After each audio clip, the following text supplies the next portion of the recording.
This is the Wifed Up Now What podcast. I'm Coriel, and this conversation is all about marriage management advice for millennial wives. Today, we have two very special people in the studio. Now, they are near and dear to me personally, but y'all are going to fall in love with them too.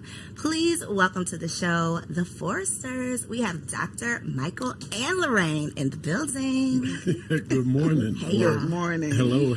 Oh, but I will say one thing though, Yes. Coriel, is that you forgot one piece of it. What did I forget? The one and only, the incomparable Lorraine Forrester. That part. Look, so and Michael. we're already getting some marriage management advice. We're getting a little bit of wisdom within the first few seconds. I mentioned that y'all are near and dear to me because y'all were is it counselors? Premarital counselors. Yes. Okay, premarital counselors, our officiants for our wedding, our post-marital counselors, all of the things. And so I'm always excited whenever I have the opportunity. Well, let me not lie. I was going to say I'm excited when I have the opportunity to talk to y'all. It's usually not very exciting, but I'm excited when I have the opportunity to talk to y'all publicly. Right. When it ain't just about me and my problems. Right. But we're going to talk a little bit about me and my problems today. Okay. Which is what this podcast is all about, though, because we have been led to believe that getting the husband was the hard part. You know, that's the word on the street. It's like single ladies, you got to do 1, 2, 3, 4, 5, 6 to get a man. But what's on the other side of the marriage? That is what this conversation is all about. It's like you've done it, girl. But now that honeymoon is starting to fizzle away and real life starts, real work starts. So I would love for y'all to start by just telling a little bit about your marriage. So how long have you been married? And then talk a little bit about the work that you all do as a couple. And well, I'll just say, to you as well, you guys are very near and dear to our heart as well. Yes, definitely. We consider you to be some of our adopted children. Thank you. You've been adopted into the family. Definitely love you guys. And, Love you too. we definitely appreciate you having us here. Of course. And I think I'm going to defer to my wife because she tells this story so much. Oh my goodness! Well, What story? better than I do. But I will say though that one of the things that I just really cherish. We met 42 years ago, and I was thinking about it this morning. The fact is, and it might even be a little bit shallow, but I remember when I first saw her, that there was something about her. It was her smile and her nose, and I think. Yeah, that sounds kind of weird, right? Hey, but that was something that captivated me from minute one. Yeah. I'm gonna let you go ahead and finish. And he's still got this smile on his face, baby. And he loves to play with my nose. But so we did meet 42 years ago. It was love at first sight. I love the Porsche that he was driving. Okay. No, that's what caught my interest. But initially, I'll say, long story short, it was not love at first sight. He actually went to friend zone for a minute there. And then meeting his family, knowing how he was raised and all of that is what helped me to allow him to be more in my life. Okay. And in my son's life. I had a son who was 1 year old. So long story short, we've been married 38 years. And all of them have been absolutely perfect. I've been the perfect wife. That part. Okay, now the truth. Yes. So there were a lot of things that happened that I did not expect, that he did not expect. I definitely put him on a pedestal. I thought he was so far beyond the average guy, and found out that was not true. Found out that was not true, and which is why we do what we do. We ran into some very difficult times that included my non-negotiables. Yes. Oh my gosh, you just said so much to unpack because I know some of those difficult parts. They don't know some of those difficult parts, but I want to talk through some of them because the expectation that we have when we enter marriage is what leads us astray a lot of times. Not only is it our own personal expectation, sometimes we don't even really know what our expectation is, and then we get there and it's like, well, this ain't what I thought, but I didn't really think about anything. So we don't really know our expectation, and if we don't know it, we can't communicate our expectations so that our partner could actually meet our expectation. Exactly. What do you feel is a realistic expectation for a woman becoming a wife? Like, what should her real expectation be? Because a lot of us enter marriage and it's like, wait a minute, hold on. This ain't what I thought it was. Yeah, there are several things. Number one, expect that things are going to change, period. And all of those ideas about things will ultimately go smoothly because we love each other and we're pretty much on the same page when we say I do. But the reality is, first of all, you need to do premarital counseling before you say I do. And that way, some of the topics will be discussed. So you'll have an idea of what you're getting into. And then once you get into the marriage, to understand that things are not going to always go smoothly. Finances need to be considered, how you manage your finances, how you manage blending family and friends. You need to also consider your sex life, your spirituality.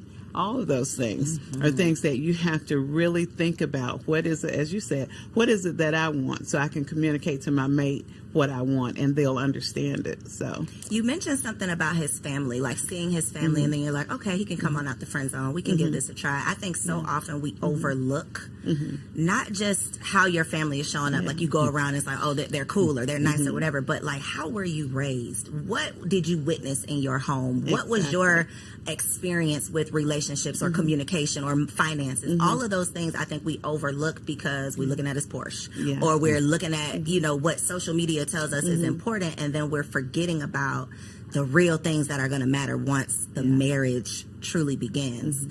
What would you say are some of the most common challenges that y'all are seeing? Because y'all work with people premarital, but on the other side, we be sending, y'all are in our Rolodex, like, look, call them today. We send y'all so many people, and I know somebody sent us to y'all, so I know that's kind of how y'all get around, but what are some of the common things that you're seeing in this modern day marriage? Like, what's really going on? And usually I think one of the main things is the communication dilemma. As with most situations, everything that happens needs to be communicated. So usually learning how to communicate effectively is an issue. And one thing that has come out recently is that family support is one of the number one reasons couples are divorcing today. For lack of family support. Exactly. So that has changed. Usually it's always been communication, sex, and finances. Now lack of family support. And I guess that's because we're so busy doing so many things. We have 3 or 4 different jobs, all these streams of income. So we're not supporting each other. If I could just chime in just 1 second, in terms of the expectations, I think that there needs to be an expectation that you need to be flexible, because despite, the upbringing, the family background, and even though those things are, they look ideal, that does not guarantee that what you experience in the marriage is going to reflect the same as what your mate might have, experienced in your life. Yes. Would you say that is accurate? Because something else you said that I could personally identify with and relate to is the pedestal that you had him on, that you just thought, oh, perfect man, perfect husband. And then it's even harder when they fall off of that pedestal. Can you talk a little bit about that process of how he was able to fall off the pedestal, but then you didn't walk away? You were still able, well, you might have walked away and came on back, but you were still able to piece it back together somehow. And what does it look like on the other side now that you know he's not perfect? Yeah. And he would always tell me, look, I'm not perfect. You think too highly of me. But I was looking at his family, his mom, dad, great people. They taught him well, had great morals. His siblings, they got along very well. They had very interesting and intriguing conversations. Everything was just great. And he would call me long distance and tell me, I was listening to this sermon the other day and they said XYZ. And I'm like, okay, and all of those things. He was not the average person. He would never use profanity in my presence, period, and he's always so respectful. But then the tables turned. Day by day, he changed a little bit.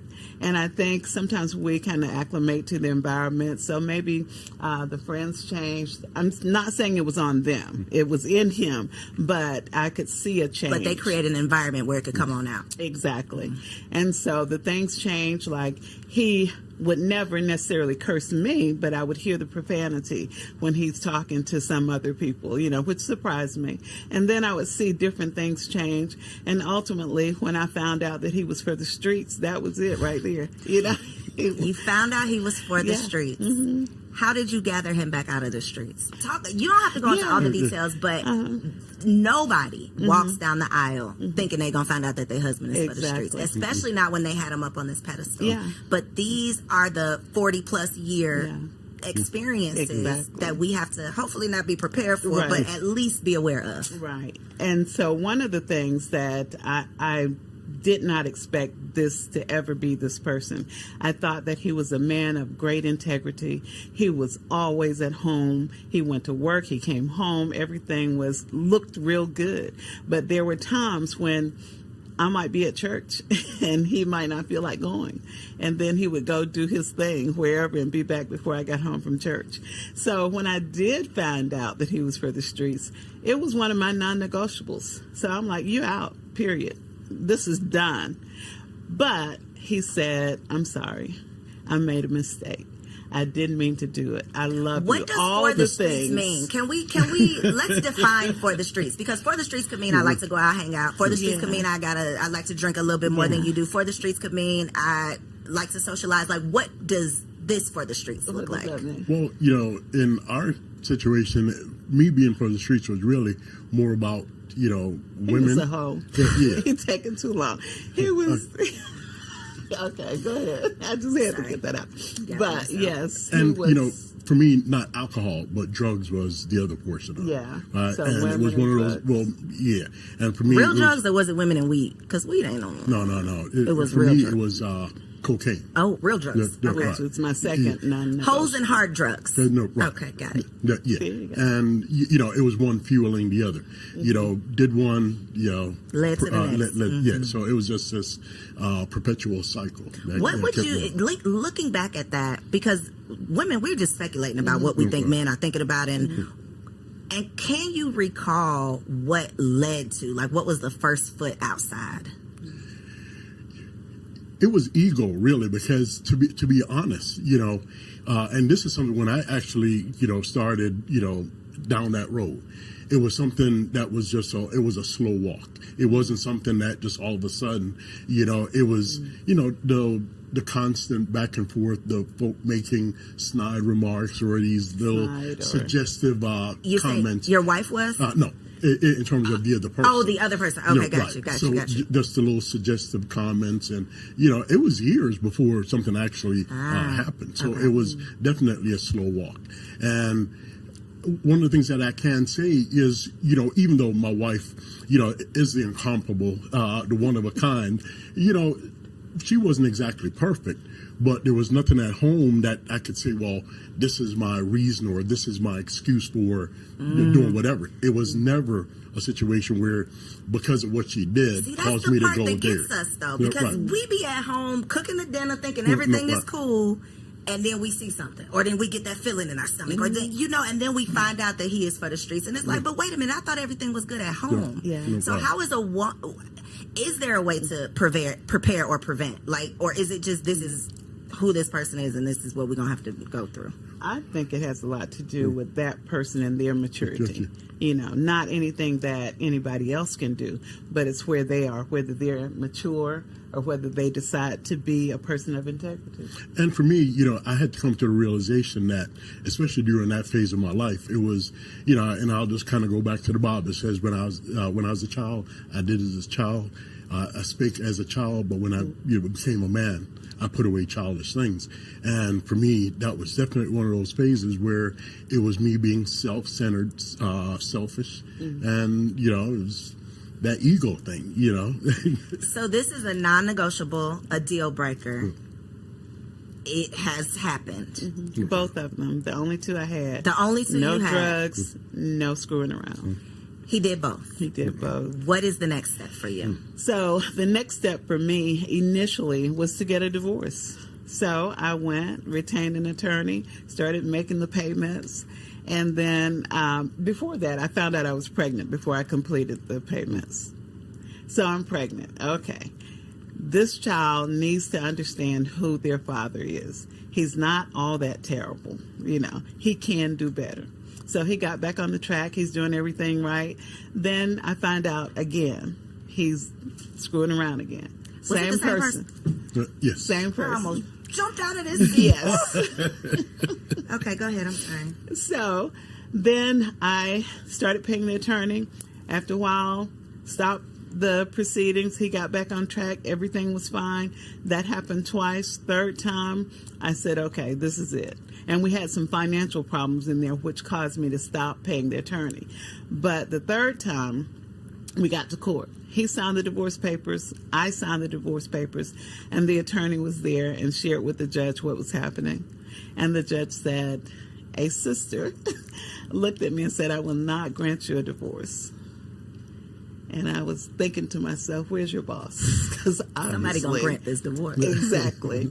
So, but she ordered us to go to counseling and come back in 6 months. But we actually got back on track and never went back to court. It was years later before they even closed the case out. Because what I discovered was that perhaps God had something different with all of these obstacles that wouldn't allow me to get out of this marriage. So I started saying, God, what do you want? And then God prompted me to change. And I did go to one counselor at our church, and she had the audacity to tell me I had some issues. No, ma'am. No, she did not. I was like, wait a minute. He's all wrong. He's the one doing wrong. Exactly. And she shared with me some of my shortcomings. So that coupled with my conversations with God, I changed my behavior, and then he could see. I think that's what helped him to see that change was possible. So as a woman in this scenario, and I'm sure this is something that comes up with your couples, how do you not internalize it and make this about you when it's obviously, something that he's dealing with? That's part one. But then part two is, how do you take accountability of maybe you're not making this a safe space at home? Maybe you do have an attitude, whatever the counselor told you, like maybe there is some things that you need to work on. How do you not blame yourself, but then also take accountability for your part in the partnership? Yeah. So initially I started to go down that hole, as most people will, what's wrong with me? Why is it that he's out seeking something else? What's wrong with me? And then I soon realized that there was nothing wrong with me. And anything that I thought was wrong, I could fix it, or be happy with it. So I did work on myself. And then I was able to say, you know what? This is his problem. He has the issue, not me. And so with me making the changes, and that's basically what the counselor told me, that I was not making it a comfortable environment at home, because I went from wondering what's my problem to, hey, look, I'm all of that and then some. So you need to recognize. So I had to tone it down a little bit. So there had to be like a happy medium. Right. But really though, in all fairness, if there were some things, in terms of her attitude or whatever, if there was something that's present and prevailing, 9 times out of 10, it was because of something that I did, right? That it wasn't making it a warm and loving environment, creating that space for me, because she was pissed off, probably, right? And then, so, how can I expect for her to be loving and kind if, I'm taking her down this, road, creating all this aggravation and this frustration. This scenario where she can't be peaceful and calm and kind all of the time. So I'm expecting her to take the blame for me stirring the water and, getting things, stirred up. But yet she's supposed to be... Y'all were both playing your parts in it, for sure. Yeah, and it was definitely him. And some people who know me now think, oh, she's a minister. She's always got down on her knees and prayed and everything worked out. Well, when he looked at me, this came to mind. I'm peeling potatoes. It's like on Thanksgiving or Christmas Day or something.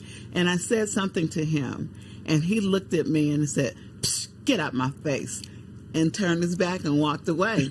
And all of a sudden, the knife went sailing across the room. It was a slow motion and hit him in the back, stuck him in the back. So that's the kind of thing he provoked. 40 plus years. You know what, though? It's so necessary to hear these conversations because people love just saying, well, your grandma stayed married for 60 years. Yeah. But we weren't privy to what was really going on in that marriage. And if we knew what they had to work through over over a course of literally a lifetime, everybody wouldn't be, I think, running so quickly down the aisle and not being prepared to do so. Do you think that you entered the marriage with deal breakers or non-negotiables?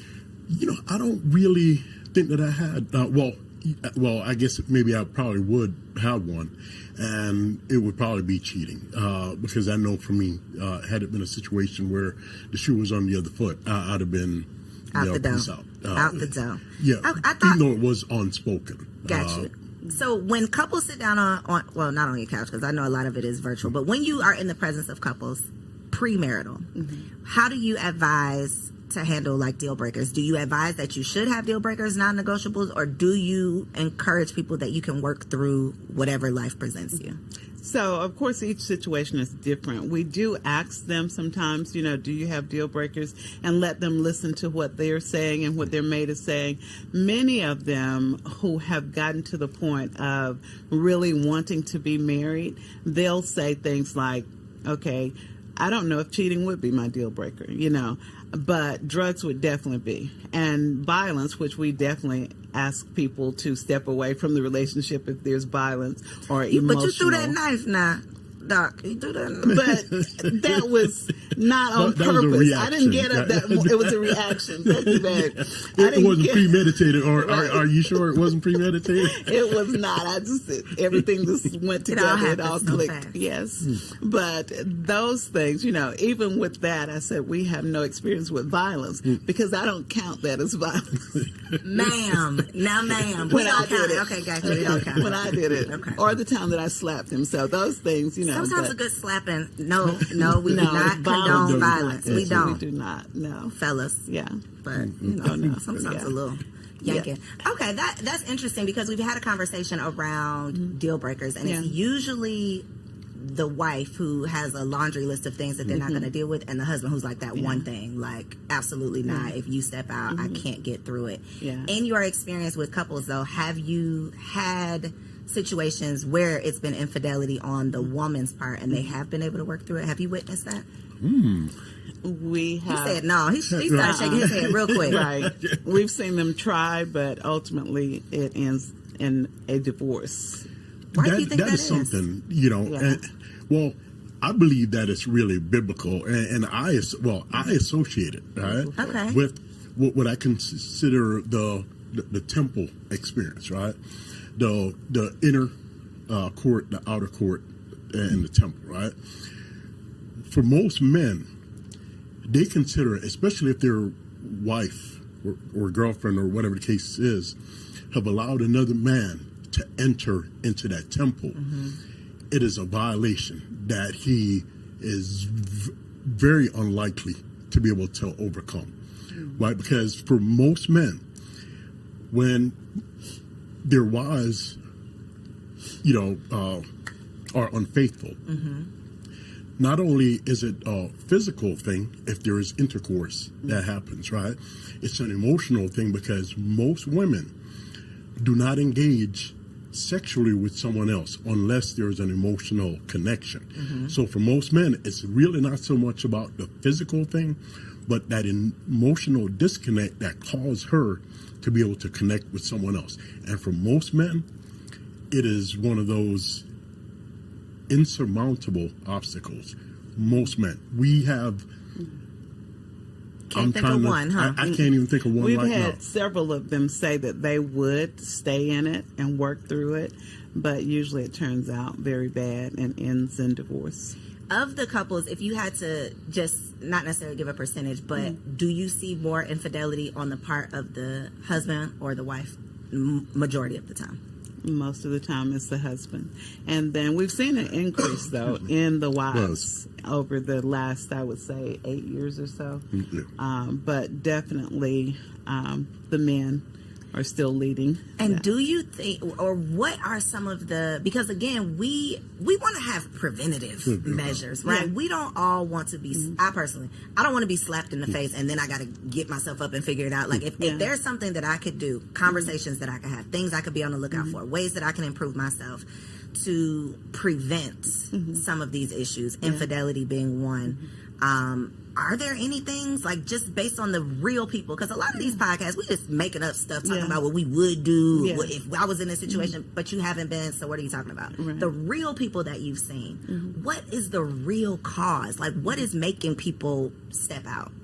And how can we prevent it? I think it's insecurity and immaturity. You know, the insecurity, that stroking and making you feel good, you know, everything can be good at home. But if I have 10 more people telling me I'm great, or even one more telling me I'm great, then that's going to pull me outside a little bit. So I think when we come into the marriage relationship, it's important that we're mature, and that we also, before we get married, that we look at those red flags, that we pay attention to them. You know, I was actually doing a show with a young lady the other day, and she talked about being at, what is it, where you go ride the go-karts, and she was rammed by her fiance, and you know, all of this was online, but she said it was a red flag for her, but she just said, oh, because why would you do that? Right. But something in her told her that this was his temperament, you know? And so those red flags, even if you're not sure, just be still. Don't jump into it, you know? So, but what about if they come on the other side of the marriage? Then you're going to get some help. And if help does not help, then you need to get out. With our situation, I did see progress. I made changes, he made changes, and daily or monthly I could see the changes. So that's what helped me to stand. Plus, I wasn't having any luck with the divorce thing. But that's what we advise people. If you see progress, then make sure you can then, you know, look forward and have hope. But if you don't see any change, you're going to have to make the change. Yeah. And if I can say this, you know, I think, you know, we get caught up in this notion, you know, we're in love and, you know, we look forward to this life happily ever after. And, you know, it's just this all fluff and glamour and glitz, right? When the reality, that is not the reality, right? And I think people really do need to realize that they need to going into marriage. It needs to be eyes wide open. Right, that you're not dismissing these things that are these little red flags to you, that you are addressing them up front if you can. You know, surely there are things that's going to happen, you know, because if you're going through life together, there are going to be obstacles. There are different things that's going to come up. But when there are these blatant red flags on the upside, on the front side of it, and you ignore them, that's ignorance. Right. So, you know, we definitely encourage people to go into it eyes wide open in a loving way. Right. And, you know, share your concerns or whatever. If your partner is willing to make changes or whatever, take note of that. If they're not willing to make changes, take note of that too.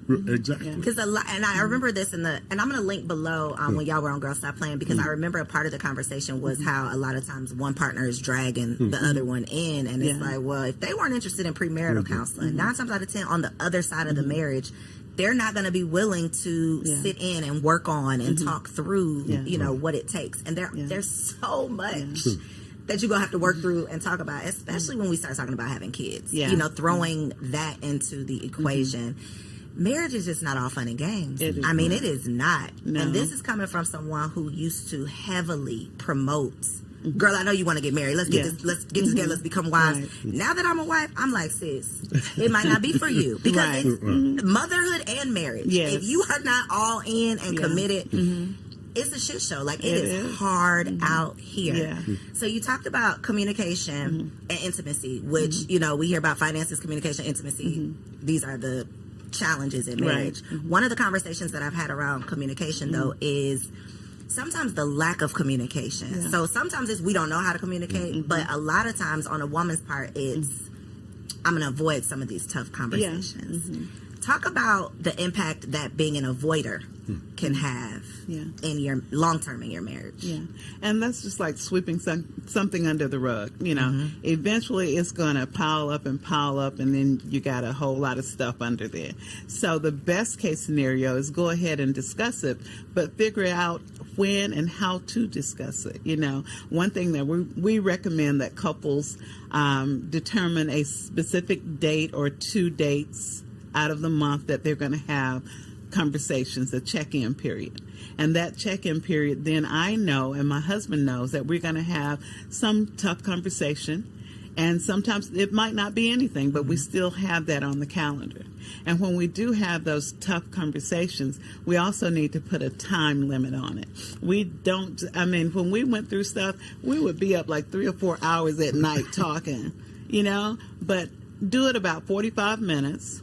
And if you still need to say something else, then table it and say, okay, we'll address it in another couple of days. Because if you keep picking at it and one of you are not into it, you're not going to get anything positive out of it. So with communication, you're right. The lack thereof is the biggest problem. So make sure it happens. Be intentional about it. Have a check-in time. So that they don't have to do what I do. Because y'all be seeing that email come through. Corietta is scheduled at 3:34 in the morning because we didn't have this argument, and now I got to call the people. Now we got to see the people. So instead of doing that, you already have this time set aside, so it's not like I'm in trouble, because that's what it turned into. I'm telling on you. So instead of that, it's like, no, we already have this dedicated time. We're going to meet, we're going to talk, and I'm not going into it mad because it's already on the calendar. You're better than me. And I was just going to kind of add to that, you know, in terms of the communication. One of the things I know that we see a lot, right? And this happens to happen on the woman's side of it, that they don't want to have the conversation with their husbands, right? Because they don't want to upset him. They don't want to bother him. So, you know, we just kind of let things, you know. Especially early on. You know, how does that work out for you, though? It doesn't. I'm like, girl, be yourself. And then the next thing you know, you have just this major explosion, you know, because things are swept under the rug. Or you turn into like a shell of yourself because you don't want to ruffle any feathers. You don't want him to be. I was literally on the beach, y'all. You should be happy on the beach, right? You on vacation, you on the beach. On the beach in Miami, and a couple were not that far away from me, so I could hear the conversation they were having, and something had upset this husband. And the wife just kept saying, okay, but baby, you know, I want to have a good day. Like, she was really trying to diffuse it. Okay, well, let's just go to the beach. And he was just mad about whatever it was, to the point where this was like a 30-minute thing. And at the end of the 30 minutes, she's just like, well, I'm just going to go. You know, like, she was just so beaten down. Let's just go to the water. She's like dragging him, trying to hold on to his hand and make him cut to the water. He ends up going back. And it was just such an uncomfortable, awkward thing for me as a stranger to even witness. But I think it was a representation of so many marriages that I don't want to ruffle any feathers. Let me just calm you down. Let me just give you your way. Let me just... And then you end up doing yourself a disservice. How can we avoid that part of it? Is it just being assertive and standing up for yourself, or... And it's like you said at the beginning, first of all, we need to realize, what is it that I'm asking for? Because if I come to you and say, babe, I don't want you to wear blue jeans ever again. And you say, well, I think I want to wear them on Tuesday. And I said, well, okay. You know, I'm not true to myself. I need to come back with some factual information why I don't want you to wear the jeans. And I need to have that already reconciled in my mind before I approach you with that thing, you know. So then I can give you the facts as to why I have this position. And so just a lot of times we see women will say things and then they'll change so fast. And then they come back 2 weeks later with the same issue. Stand firm on it. Make sure you solidify it in your mind before you present it. And then when you present it, you have factual information that will help them to understand what you're saying and why you're saying it. And I think another part of it, too, is, you know, in terms of, you know, avoiding these type of situations in the marriage, is making sure that you're actually working on yourself, making sure that you're a whole individual, in this marriage, because if not, you'll just find yourself just being the shell of a person, not really adding any value, in the marriage, in a relationship, and that's not fair. And really to either of the persons, in the marriage, you have to be a whole person. Yeah. It's tough. It is. Because you become a half of a person real quick. Once you say I do, now you're the wife. Now you're not just the woman, you're the wife. Yeah. You got this whole nother responsibility. And then you become the mother. So now you're like a quarter of who you were. And I think that is where some of those issues come in, because it's like I got to manage all this stuff at home. To your point about the lack of family support, a lot of times the mom becomes the default parent. Now I'm stressed out. Now I got an attitude when you come through the door. Now we got something else to argue about, and all of that compounds into a tough life. Yeah. And if you are dealing with your own tough life, which most of us don't know how to deal with, we're not communicating to you. You got your own stuff going on. You're seeking whatever you're seeking to try to get through it, and then we got to come see y'all. Yeah, yeah. And scheduling is something that we don't do in marriage. We have businesses, we make appointments, we schedule things. If we schedule things in our marriage, schedule my me time, schedule your time. What about sex? Should we be scheduling sex? Yes, we definitely should schedule sex. We are dealing with multiple streams of income. We're always working. We look up and 2 weeks have passed and we haven't had sex. You're already 6 times down. Dang, so wait a minute. So what's the goal here now? What's the goal? What we going for? It still remains a minimum of 3 times in a 7-day period. It still remains a minimum of 3 times. I'm glad y'all said that, because me and Kendrick had a little back and forth about, is it 3 or is it 4? I knew it was 3. I told you it was 3. You said he was going to call you. I know it was 3. Minimum of 3. Well, Kendrick, I think we're going to get you an extra one. Please. He's like, no, because it's supposed to be the majority. I'm like, sir, relax. 3 is good. But seriously, other than lack of intimacy, what are some other, besides scheduling it, like what are some other preventative things that we should be aware of? Like, first 1 to 3 years of marriage, when it comes to intimacy, what is your advice? So women often say, well, I'll do it for him. Okay, he wants this. Sex is a two-way thing. Ultimately, when you get down to it, both of you hopefully are enjoying it. So embrace that mindset. This is not for him. This is for me. I enjoy it. You're looking at and thinking about things that you want to do, things you want to have done to you. That helps you to get into it. Looking at part of how they do it in the tantra sex, where you're thinking about it 24/7 and you're psyching yourself up to it. Or you go 3 days with you two touch, kiss, and everything but sex. But then on that 4th day, you go all in, And so it's making it interesting for both of you. And it's not, there is sex and there's making love, 2 different things. Both of them are necessary. A lot of times women expect making love. I just can't, because we had an argument 5 days ago, so I can't do it. You can. You could just have a little sex. Right, and enjoy it. That part. So if you got an attitude, though, this is the men are from Mars, women are from Venus thing. I could piss him off at 8:05. By 8:07, he ready to go lay down. He is fine. 8:06. Look, 30 seconds later, if he pisses me off at 8:05 a.m., I might still be mad at 8:05 p.m. Like, I might just be coming down at 8:05 p.m. That is the part that I think, I'm laughing about it, but I really think this is a serious problem, because men do not understand. Like, my body almost don't work. Like, I'm going to be looking at you like, you don't want to be on top of me, and I'm looking at you like that, right? Yeah, yeah. But he's not looking at you. He don't care. Yeah, he don't care. But when years ago, somebody close to me had a terrible car accident. They were paralyzed. I get the call, and I'm like, oh my God, I'm just pretty much in shock. And I tell him, he just starts groping and I'm like, really? And what was your reason for that? He said it always made him feel better, so he thought sex would make me feel better in the moment.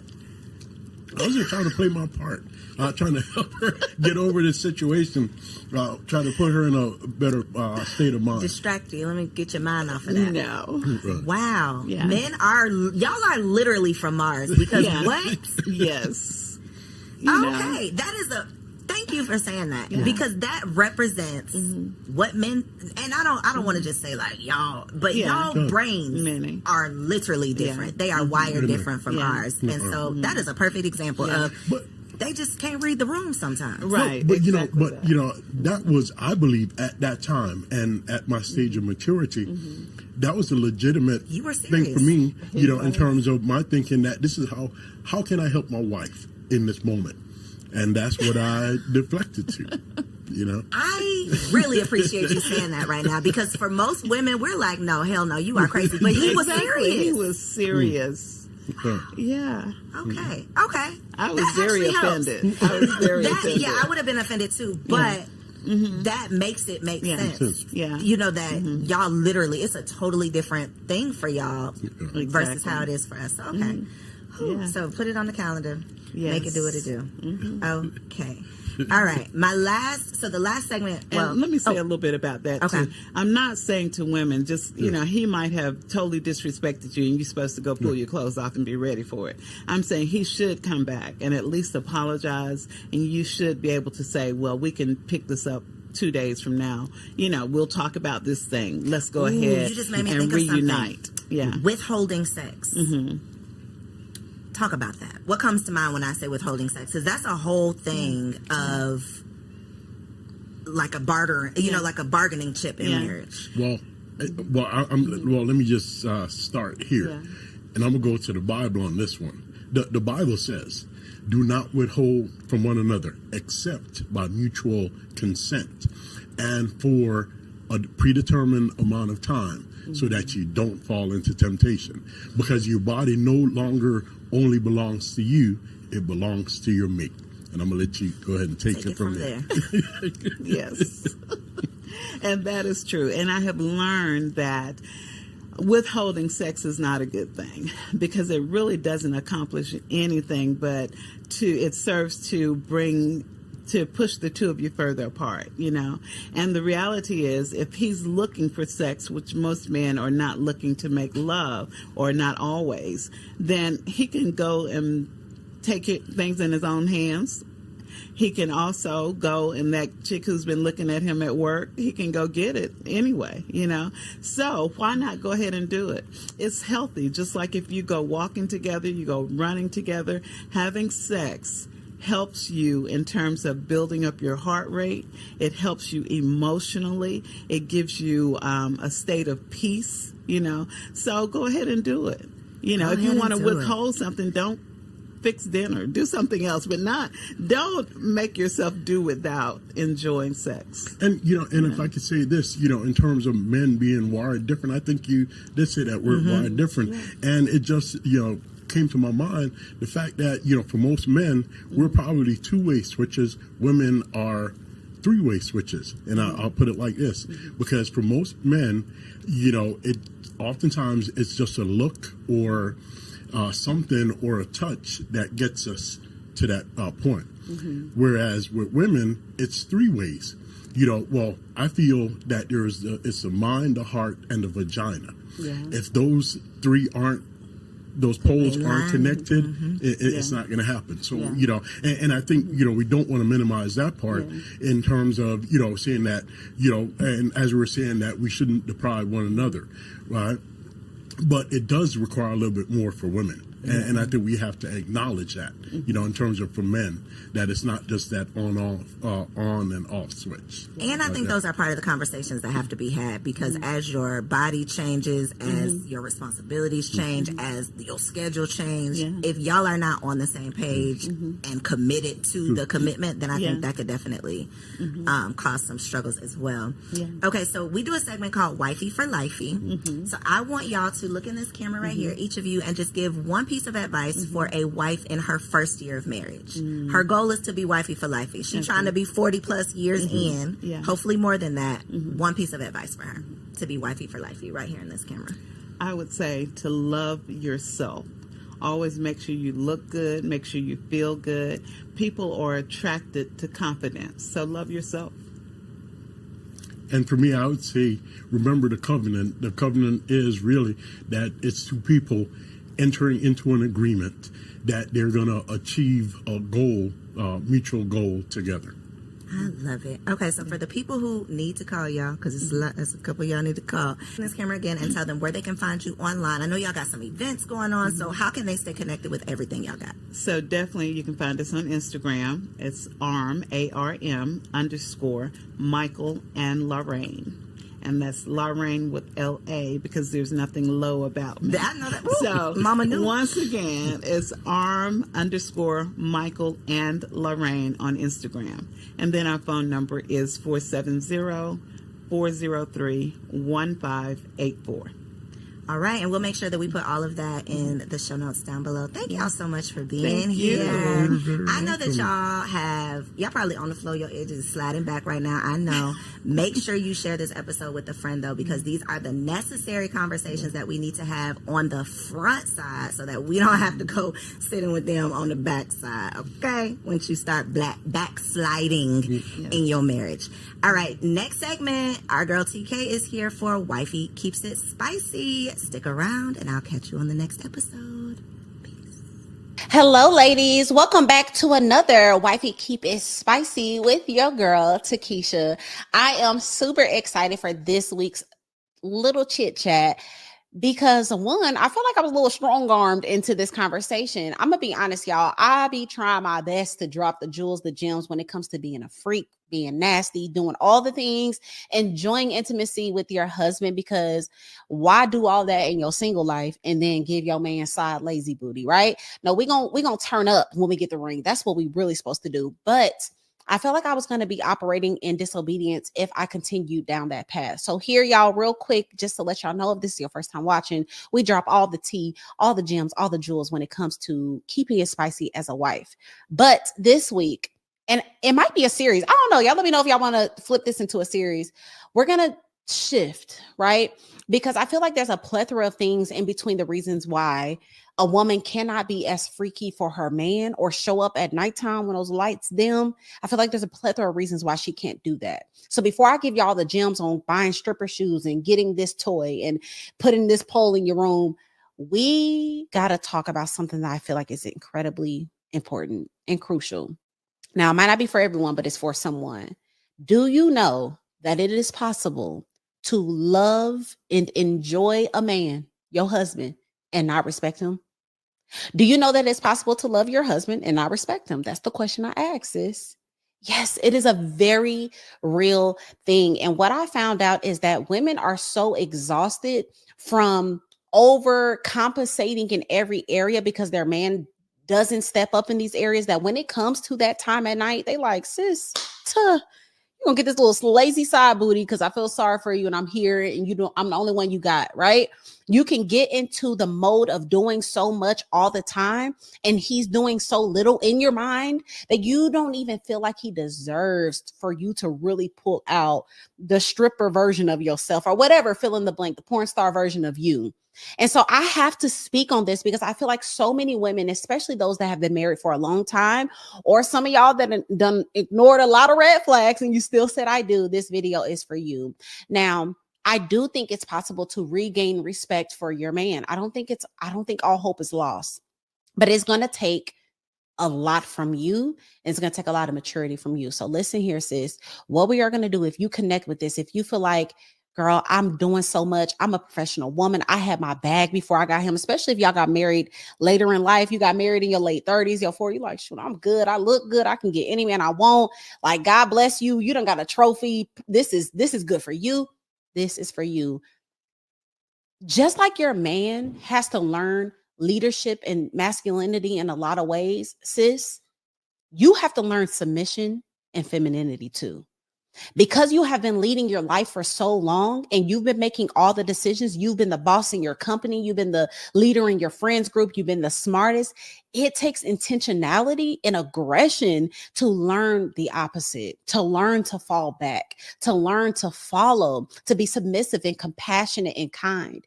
And so what I want you to do is I want you to have a real conversation with your husband. Now, don't go and tell him that you don't respect him, but I need you to have a conversation with him and let him know that you are transitioning into a new woman, that you want to be all that God has called you to be when it comes to being a wife, which is compassionate and kind and patient, which is a nurturer, which is a submissive wife. And as you're telling him this is what I did with my husband. I said, hey, things going to be different.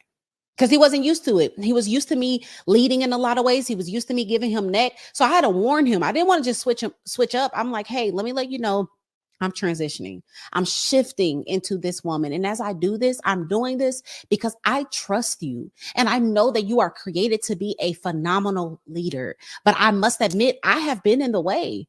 I have strong-armed my way in a lot of decisions. I've pushed you to the passenger seat. I want you to get back in the driver's seat, Daddy. I want you to make the decisions again. I want to support you. I want you to know that I trust your leadership, right? And having these conversations with our husband, not only to ask them for grace as we are transitioning, but letting them know, hey, it's yours.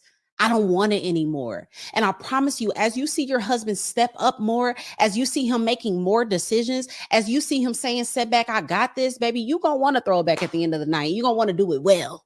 You're going to want to do it just like how he likes it, okay? And so a lot of us have to admit, we've built a man that takes the back seat a lot because I got it. I'm good. I'll take it out. I'll do that. No, baby, all 2024, we are going to sit in that passenger seat. What they call them, passenger princess, whatever. We're going to set our cute little tails over there, and not saying we don't have ideas or thoughts, but we're going to let our man take the lead so that we can gain that respect back for them so that when it comes to being spicy, oh, that's going to be light work. So y'all let me know how y'all feel about this. Let me know, are you going to have that conversation with your man? Are you going to let him know, hey, I'm ready to transition. I'm tired of wearing pants. Give me my skirt back. If you're going to do that, let me know in the comments down below and share this with a girlfriend because it's going to help somebody. Okay, until next time, y'all.